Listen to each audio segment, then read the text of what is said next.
Alright, what's up YouTube? Welcome back for another video. We got why Rebounder was broken in the 60s. Mainly because back then, well, I don't know how he's going to be explaining this really, but all I can think of is like back in the day when a lot of great centers were averaging like over 15 rebounds a game, like with Chamberlain, Moses Malone, I think Willis Reed at one point, whatever.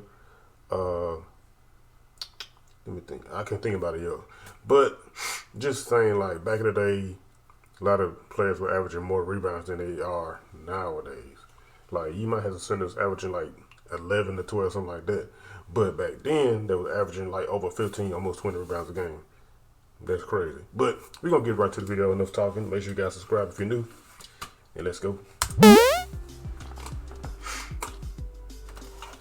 When we take a moment to look back at the greats of the game, we notice several pillars of the sport who were able to achieve things that seem almost impossible by today's standards, like Wilt Chamberlain's 100-point game, Nobody his ever 50 get that. points per game average, and even his mind-blowing quintuple-double. But one area that stands out specifically was the way these giants of the game were able to dominate the boards to an extent that is difficult to comprehend. Most of them were like real Wilt athletic. Chamberlain once had a streak of 12 seasons where he averaged at least 20 rebounds per game. I'll forget about that. That he averaged over 20 rebounds a game. While That's Bill crazy. Russell had a streak of 10 seasons with at least 20 rebounds per game. Since the late 1960s, no one else has averaged 20 rebounds per game. Not Dennis Rodman, not Moses Malone, not Andre Drummond or Dwight Howard. Absolutely no one. Nope. Wilt once got 55 rebounds in a single game, and no one in the last 50 years plus has ever got as many as 40 rebounds. Russell once got 40 rebounds in a deciding 7th game of the NBA Finals. The NBA record for the most rebounds in a single season is lot of by rebounds. Chamberlain in 1961. When he Damn, pulled down a that's total over of 2,000 in one 2,141 season. rebounds. He also owns the second spot, the third, the fourth, fifth, sixth, and seventh spot on that list. Between Russell and Chamberlain combined, they own 19 of the top 20 spots on the NBA's all-time rebounds list. That's I crazy. think you guys get the point. Chamberlain and Russell dominated the boards to an extent that made them seem like demigods. And comparing Yeah. other great rebounders of the game to them seems laughable to even suggest. But just why exactly were these two legendary rebounders so broken? Was it all about their skills and talent alone? Or was there other key contributing factors that elevated them to astronomical heights? Today, I'll do my best to answer that as we analyze the players, the eras, and Yeah, let's do that. rules Let's that could have played a get to the factor bottom in of this. scenario. First off, let's take a look at the attributes of the two players who had a stranglehold Damn. on rebounding, Chamberlain and Russell. Not only were these two players massive, Chamberlain standing at 7 foot 1 inches tall and Russell at 6'10", but they were both insanely athletic. Yeah, they even were. by modern big man standards. Both Chamberlain and Russell competed as track-and-field athletes in college. Not only did they compete, but they were both elite in this area, especially when it comes to the high jump competition. At the University of Kansas, Aren't you both like won 6 the Big feet? Eight championship a total of 3 times, reaching upwards of 50 inches on the high jump. As incredible as his leaping ability That's was, pretty high. Russell's may have been even more impressive, as in 1956, Russell was ranked as the second highest leaper in the United States, Damn. and as the 7th highest leaper in the entire world.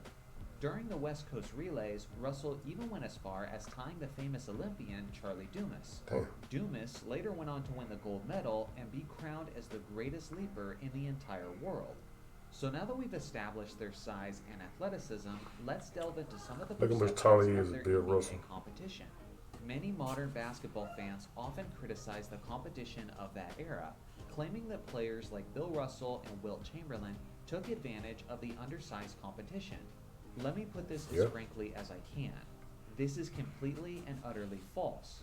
It's a common misconception based on low information fans who perpetuate this narrative, mostly due to their lack of research. The average height of an NBA player in 2022 is 6 foot 6 inches tall. The average height of the NBA player in 1962 is 6 foot 5 inches tall. But you also have to consider that most players were measured with their shoes off back in the 60s. So if there is in fact a difference, it's extremely insignificant. But that's just the average player. How about we look more specifically at the center position? Yeah, let's I do that. spent way too much time crunching these numbers myself, and the average height of the NBA center in 2022 16? is 6 foot 10 inches I tall. knew it. And 60 years ago, in 1962, it was also 6 foot 10 inches tall. Simply put, if Russell and Chamberlain dominated the game for reasons related to their era, it definitely had nothing to do with the size of their competition. It really didn't. So I now that guess we not. consider their size, athleticism, and competition, it's probably safe to say that they would put up some of these rebounding numbers if they played in the modern game, right? They probably would. Nope, not exactly, Oh. because there's still several other factors. For one, Bill I'm just gonna shut up because he's really spitting facts, I guess, because I don't know what I'm talking about. So I'm just listening to him. Russell and Wilt Chamberlain took less breaks throughout their career. These two players sit in the top two spots for the highest minutes per game average in NBA history. Wilt with a career average of 45.8 minutes, and Bill at 42.3 Almost a whole minutes. game. To put that in perspective, the current 2022 leader in minutes per game is Fred VanVleet, and he's only playing 38.6 minutes a night. Damn. When Wilt averaged 25.7 rebounds in 1962, he played every single minute he possibly could have. As See, he that averaged explains a lot, 'cause they playing 48.5 more minutes. per game that season. Way more minutes. Obviously, more time on the court is going to boost your numbers all around. But it's also worth appreciating the amount of stamina and dedication that it takes to be on the floor for that long, especially on a night-to-night basis. If everyone could do it while remaining healthy and effective, then every great player would. Russell and Chamberlain are just the two guys who could actually pull that off. Although Chamberlain and Russell were clearly the most dominant rebounders of their era, they simply weren't the only players putting up goofy rebounding numbers compared to today's standards. Almost every big man in the 60s was. Of the highest rebound seasons in NBA history, the top 25 spots are Wilt all Chamberlain, held Bill by Russell. players God. who played in Jerry the Lucas was in there, what, 60s. That's 3 not a times? coincidence. That's a trend. Many 90s basketball fans would say that Dennis Rodman is the greatest rebounder they've ever seen. And at his very that they best, seen. Rodman averaged 18.7 rebounds per Damn. game in 1992. In How I the forget about that? 1962 season alone, 4 players averaged more rebounds per game than Dennis Rodman did at his very best. I'm not The surprised. general rebounding numbers were significantly higher for centers in the 1960s, and there's several reasons for this. For one, the No three-point three-point line line. did not exist yet. Some of you hoopers have heard your coach say this term: long shots equals long rebounds. Yep. Due to the basketball hitting the iron harder when it's a shot from a greater distance, That do make a lot of more slight rebounds sense. are being acquired at the perimeter, which is a big reason why you're seeing many guards average much more rebounds than the position usually averaged in years past. Russell and Chamberlain basically never had to deal with these perimeter rebounds, since the three-point line did not exist in the years they played. With the lack of the three-point line, more shots were taken close to the basket, Right. which meant more rebounds were easily within their reach. Yep. This isn't just pertaining to Russell and Wilt, but it naturally boosted the rebounding totals of the center position as a whole. Second is the fact that the pace of play was much faster in the 1960s, which means more possessions, which equals more shot attempts, which also More means more rebounds. opportunities to get rebounds. Just how impactful was that pace of play? Well, consider this stat. In this current 2022 season, teams are averaging 88 shot attempts per game, and in 1962, God teams were averaging 107.7 shot attempts per game. That's for each team in the game. That's a which means fast-paced- each basketball team fast-paced in the game. 1960s had nearly 40 more shots taken each night compared to what modern fans are used to. If roughly half of those shots are missed, then that's around 20 more rebounds that were up for grabs each night. But that's also if we assume that field goal percentages are about the same in the 60s, and they definitely were not.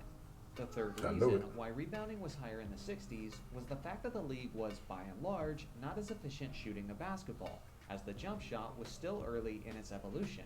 Today, teams are shooting about 46% from the field. In the 80s, they About shot 41? generally around 48% from the field, and in the 60s, it got as low as 41% from That's what the I field. meant for the 60s, Faster 41. play, more shots, and less makes is a recipe for a massive rebounding advantage for 60s players. In this modern year in the NBA, teams are averaging about 44.8 rebounds a What the game. hell was that? 60 years ago, they were averaging 71.4.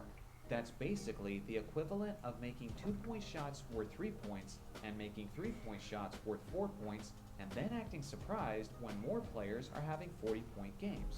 So in conclusion, if someone asks you if Chamberlain and Russell were able to get all of those rebounds because of how good they were, or if it was because of the era they played in, the appropriate answer is simply yes. Now it's your turn. What kind of rebounding numbers do you think Russell and Chamberlain would get in the modern game? What kind of rebounding numbers would the modern bigs get in the 60s? Let me know your thoughts in the comments section below. Thanks for watching as always. Make sure to like and subscribe for more basketball content, and I'll see you guys in the next video. Man, this was a very interesting video. Like, he proved a lot of points, and it was really intriguing, man. Like, you gotta think about it. A lot of centers back in the day were getting a lot of rebounds because most of the shots that were taken in games were close. They were like in the paint, maybe mid range, something like that. But like nowadays, a lot of people shooting a lot of threes, so long rebounds are being performed and stuff. And a lot of guards are getting a lot of rebounds, like between 4 and 6 rebounds a game, depending on who the guard is. And you know, it do make a lot of sense because like, imagine if in the 60s they had 3-point line. They wouldn't be averaging many rebounds a game. They wouldn't. Like the centers wouldn't, at least. Maybe Wilt and Bill Russell would have been averaging like less than, like maybe under like 12, 13. Not no 18, 19, 20 and stuff like that. Like they were doing. That was crazy. But yeah, let me know what y'all think about the video, man. That was very interesting. I'm glad I found this video. And make sure you guys subscribe if you're new. Hit the like button to get 10 likes for the video. And shout out to shout out to Arnett, man, for the video. He got some real good tips, real good, not tips, but input on these topics and stuff. But so I'm gonna find some more videos on his channel, like I've normally been doing. I've been kind of off from his channel for a little while, but I'm gonna come back to his channel and check him out. But enough talking. Let's get out of here, man. Go grab some snacks. Go take a nap, whatever you gotta do. But till next time, you boy King Smooth. I'm out.